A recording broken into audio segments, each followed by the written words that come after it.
Ladies and Germans, how you all doing? This is Conalwork. This is Rangru. Hello, hello, hello. And folks, we promised you a new map, and today we deliver on that new map. We are on Kostritsa today. We'll talk a little bit about that map in just a moment, and it's Redstorm 44, so we got ourselves some very, very different gameplay. Frank, who's on the left? Who's on the right? What's going on? On the left-hand side in the blue, we have ourselves FaridRommel, playing as the first Romanian Cavalry Division. And on the right-hand side in red, we have Dimitri, playing as the 9th Plastunskaya Strelkovy. And just to explain, Plastunskaya means platoon, but from what I've been told, the platoon pretty much is like some weird translation to essentially kind of like an old Cossack thing. So they're Cossack division, essentially, just through platoon instead of Cossack. Yeah, I think platoon is kind of like the Cossack, kind of like troop designation, as you wouldn't be like, pretty like much a Western. Okay. Something along those lines. But Kostritsa over here, so we're looking at this map, and this map is, I'm not going to say perfectly balanced, but we do definitely see a little more of a mirroring kind of setup, at least from the flag perspective. Tell us a little more about it, sir. Yeah, it's a pretty cool map. I haven't actually seen gameplay on it yet, so this is the first for me. But it reminds me of SD44 quite a bit, just how heavily forested it is, and with a rather CQC-focused town. It's not a whole heap of large open areas, so I'll be curious to see how it goes. I mean, up north, Dimitri is rushing into the central forest, and then down south, it's just going to be a battle between, I'm just going to call them Cossacks and Hussars. So, just a quick heads up for you guys out there. We've seen some of these other tags before. I just showed it up here, but I'll show it again. These Cossacks, the Kuban Kazaki, basically. So this right here, something very, very similar to kind of the Guards Division material, more accuracy. They get more stealth and movement speed, so that's kind of cool. Yep. But compared over here with the Hussars, it could be very, very tight engagement, that's for sure. Yeah, and it's a sort of decent amount of fire support here from Dimitri with the T-34s and his history. But here comes the 410 to try and even things out, but loses line of sight on the T-34s. Part of me almost felt like he was going actually after some of that infantry. I don't know why I feel that way, but that seems entirely possible. Yeah, but a real hectic opener right here is seeing a small little tank group from Farid hook their way down south here. And yeah, it's just going to be a great map for CQC tanks, and the Hussar division has a lot of great CQC tanks. Absolutely. And one thing worth mentioning over here, the Superiors over here on the Russian side of things, on those Cossacks, they do carry Panzerfaust, as that one Terran is about ready to show up here. Oh no, he got completely missed. Wow. How could you miss? Yeah. How could you miss? This guy's not, he's blazing past you at the speed of 47 kilometers an hour. Yeah, that was very confusing to me. Same here. We've got the Focke-Wulf being brought in, probably trying to blow up at Superior, I'm guessing. No, there's this 3, which I think is a much better call. He's just gonna...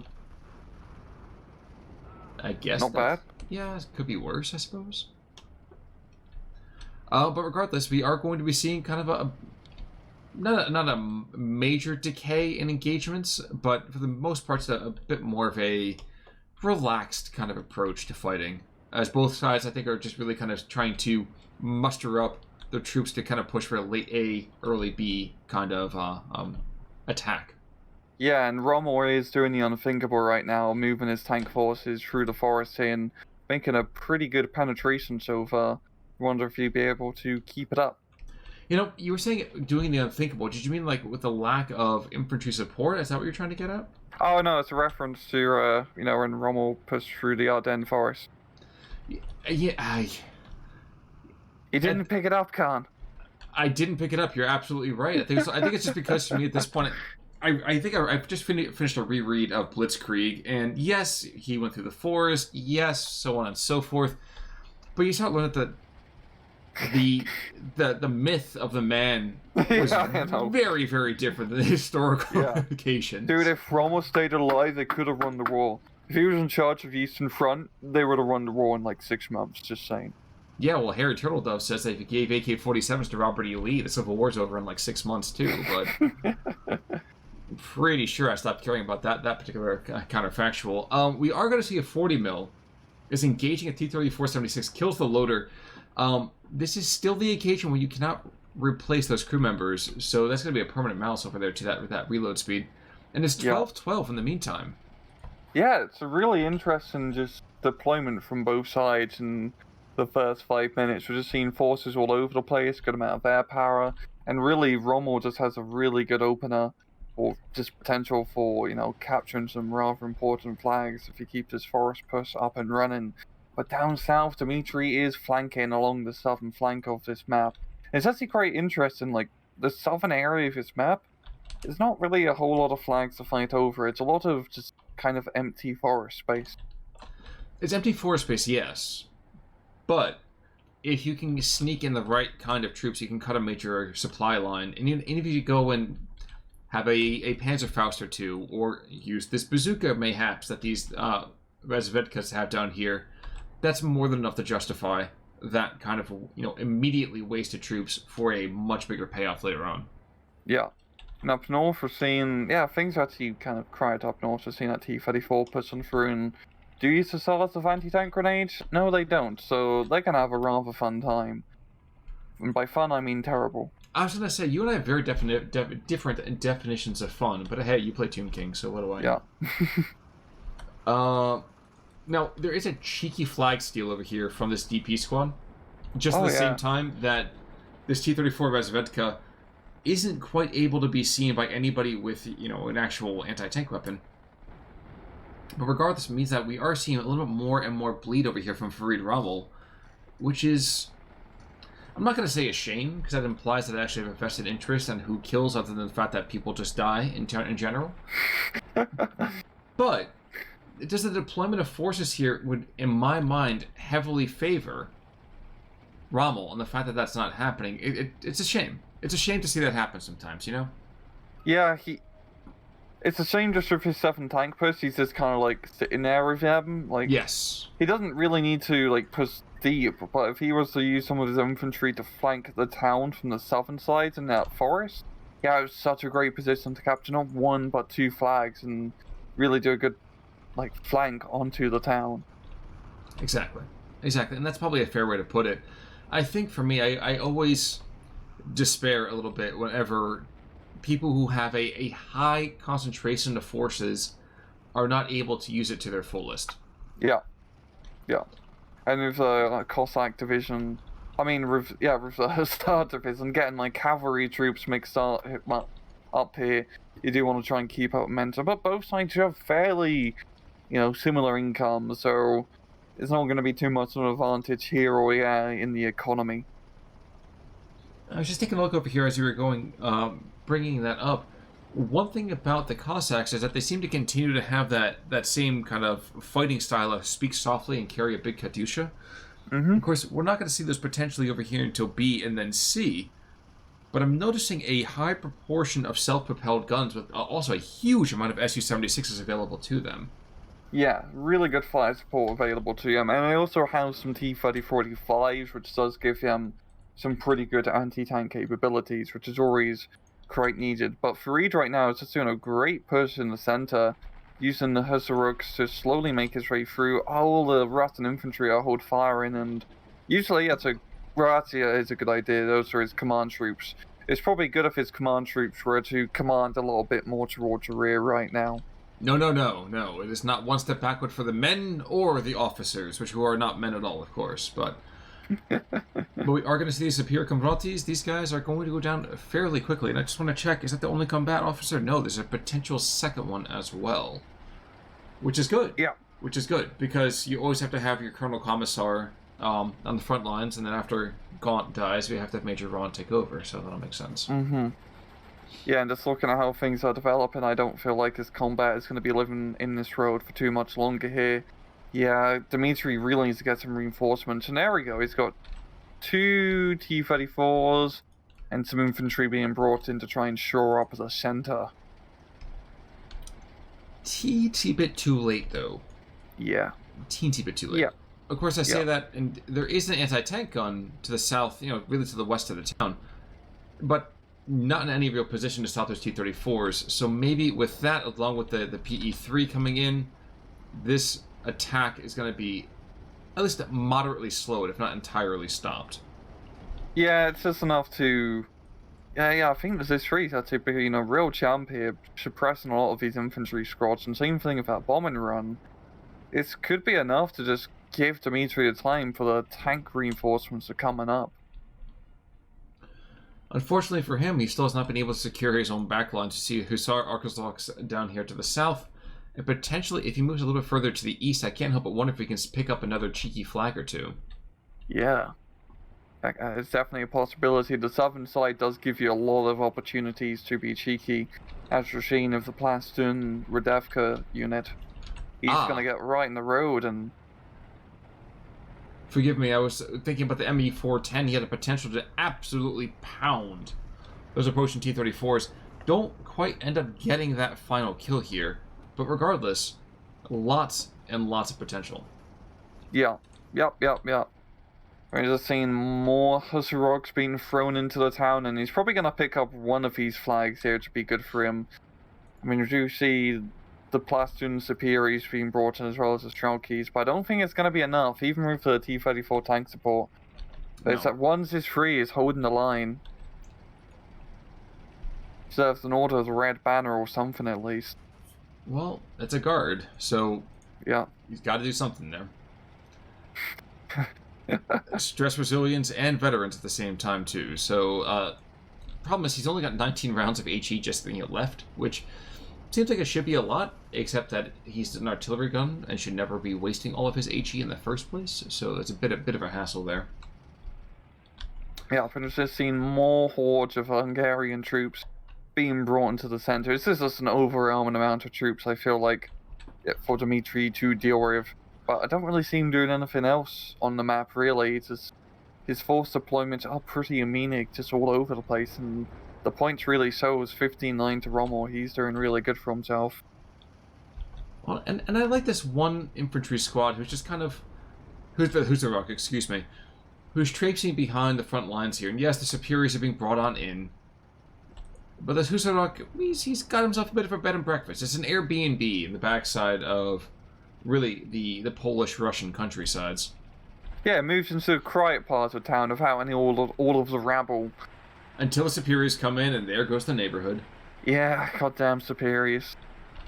I always think they're better than that, people. Yeah, a squad of superiors moved next to the house next to me, and they accidentally blew up the house next to them with a satchel charge. They're just, like, playing around with it, like hot potato. Are you sure they weren't celebrating the 5th of November? That might have been it too. Just making sure there.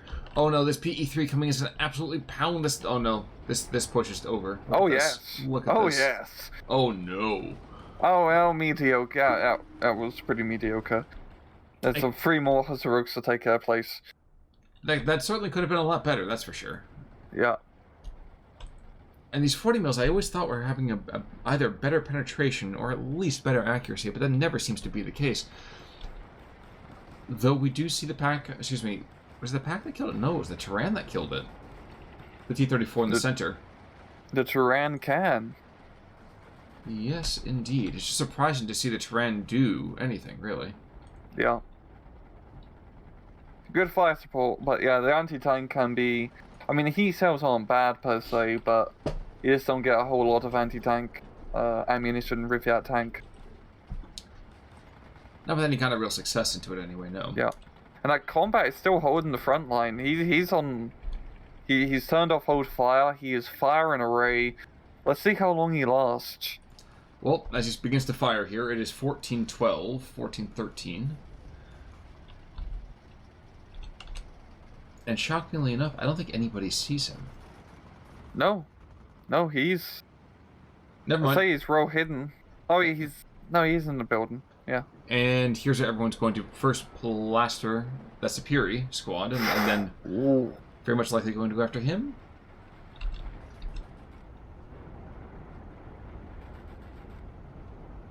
Damn, that was a nasty, nasty bomb and run. And that's going to cost the Russian Air Force, though, intensely. Yeah. But I think her sacrifice may be worth it as the infantry coming in just in the nick of time to relieve the commandant. But a full third of the Russian Air Force just died. A full third. Damn. And the commandant is dead anyway. It doesn't seem to. Oh no, he made it Oh, away. he's Wow. running away. The Well, cavalry's here, quite literally. You got your wish. He's leading from a little bit further from the rear here. But even in defeat, that attack still allows machine guns to get further and further close, to the front lines here. And I can't help but wonder if that's a good idea to kind of use it as a fire base against the northern portion of that town. Yeah. Taking a quick look to the north, people are still shaking hands. Take a look to the south, people are still shaking hands. And there's a M3A1 who's going to engage this Hussar down here with, oodles and oodles of rifles and a bunch of satchel charges. Yeah, this poor position of the Hussar, this on the edge of the forest will expose him to that machine gun fire. And he might go down and surrender if he doesn't decide to run away. They were tired of fighting anyway. Yeah. So he's gonna run away towards the enemy front line, which I guess is a form of running away. No, they're just retreating advancing forward. As I say, they're advancing in the opposite direction. Literally this time. We are going to see that one of the Terrans is nearly out of machine gun ammo, which is quite uncommon, I have to say. This was 1,800 rounds? Yeah, 2,000 rounds of ammo. Holy moly. Yeah, that's quite impressive. But yeah, just the overwhelming amount of firepower is enough to continue FaridRommel's successful push in the center. It just needs 1 or 2 infantry motorized squads to rush through and get right into the heart of the enemy sector. Well, that seems to be one thing that severely hampers the Cossacks, is that they don't have lots and lots of anti-tank on their infantry itself. Yeah, you do have some of those bazooka squads, which is nice, but yeah, it's just happened. I mean, this is a real, area where Hungarians really excel in, is that close-range CQC, because those Terrans are cheap, the 40 mils are nasty, the Husaruks are beefy infantry squads.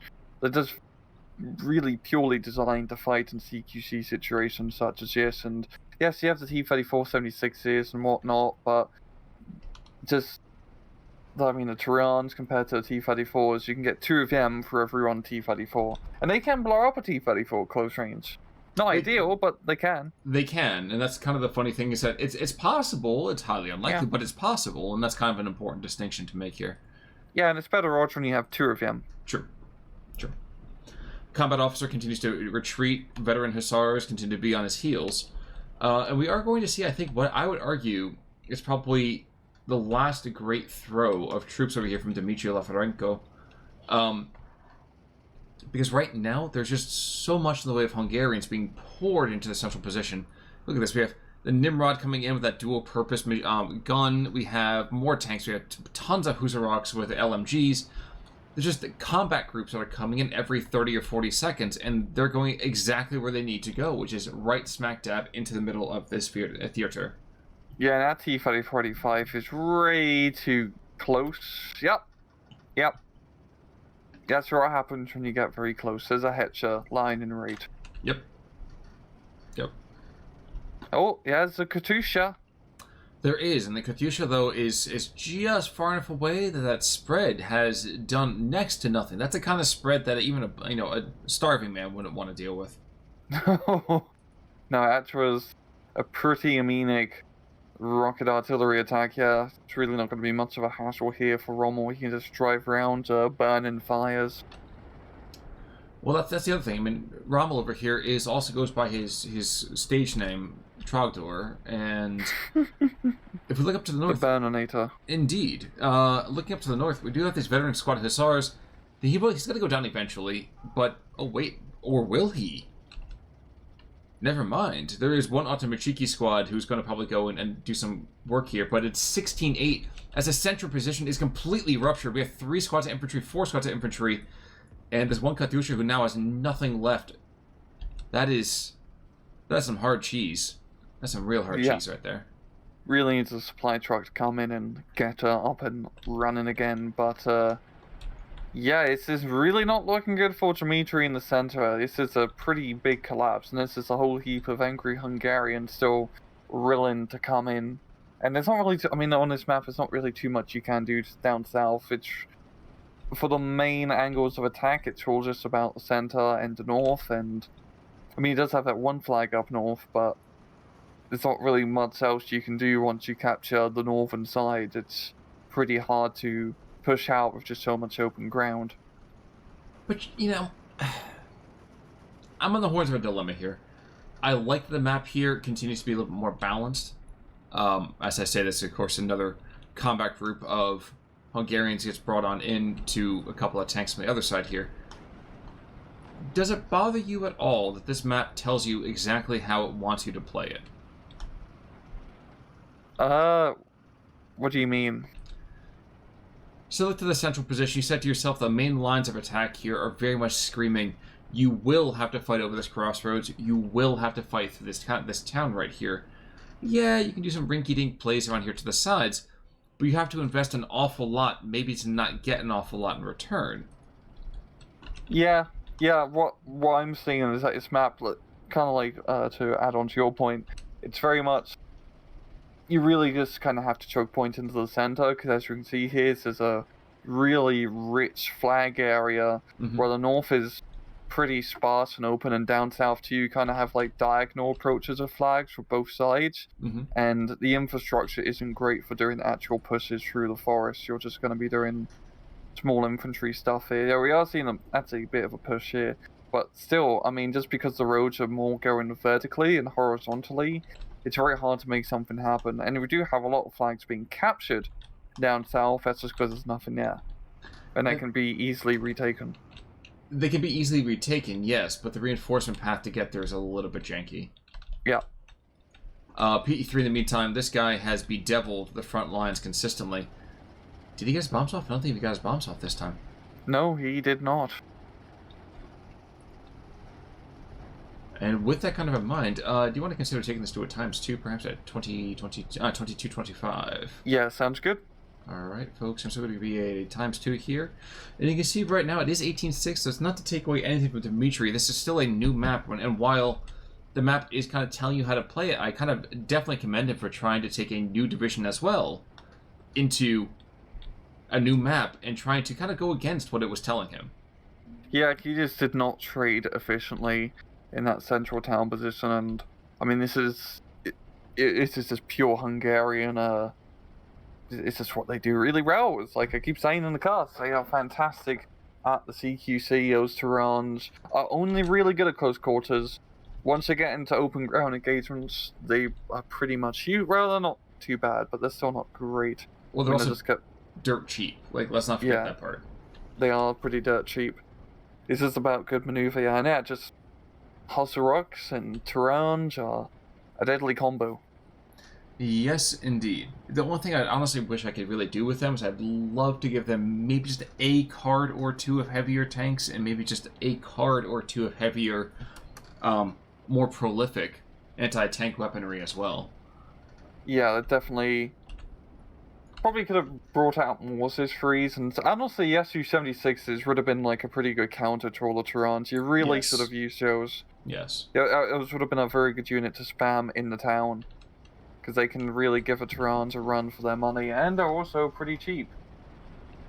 Not as cheap, but they're a little bit more multi-purpose. Well, the cheapness is good. To me, it was just the fact of having... If you lose one of those, it doesn't hurt you quite as badly as if you lose some of these T-34s. Yeah. And he's throwing T-3045s into a CQC town, where he's not fighting heavy tanks. That's just a bad play from Dimitri, to be blunt. And that bluntness is okay. You know, the 9th is, again, we keep saying, new map, newer division for this. Really, really interesting, nifty division, at least from the Red Storm perspective with it as well. So it'll be interesting to see what people tend to do with it in the long run as we go further and further along here. But as the last seconds tick down, well played over here to Rommel. Well done, sir. Just really took advantage of his division. I'm gonna guess KD's gonna be 1500. That's definitely deserved. And looking at the kills, like Devka did decent, and that's really it. On the opposite side, 410, 3 kills. This one Baitor over here. Oh my gosh. Oh my. 1, 2, geez. 3, 4, 5, 6, 7, 8, 9, 10. And a Tyran. 1, 2, 3, 4, 5, 6 kills. I mean, one Focke-Wulf, 3 kills. Of the 40 mil on the ground, another 2 kills. It was not a good day to be in the Soviet Air Force. I mean, that was what, 6 of 9 planes within 3 different people? Yeah, it was an extremely efficient use of anti-aircraft firepower. But well done. Sincerely well done. Both players, I think, had a really good week this week. But I think the right player won this match. Yeah, just Hungarians are really damn good in those forest and CQC fights. You really just need to use a lot of artillery to blow them up to Kingdom Come. Yep. But regardless, as always, we actually appreciate the fact to Mr. Crisps for going and updating this mod to kind of take into account all the changes that have gone on. And guys, we always love seeing Red Storm stuff from you guys as well. So if you have something you think we might like, send it to us, and we'll go from there. Any final thoughts, sir? No. Well, folks, in that case, then it's time for us to dip out and retreat in our own direction as well. Until next time, I'm Conolwork. I'm Rangru. Take it easy.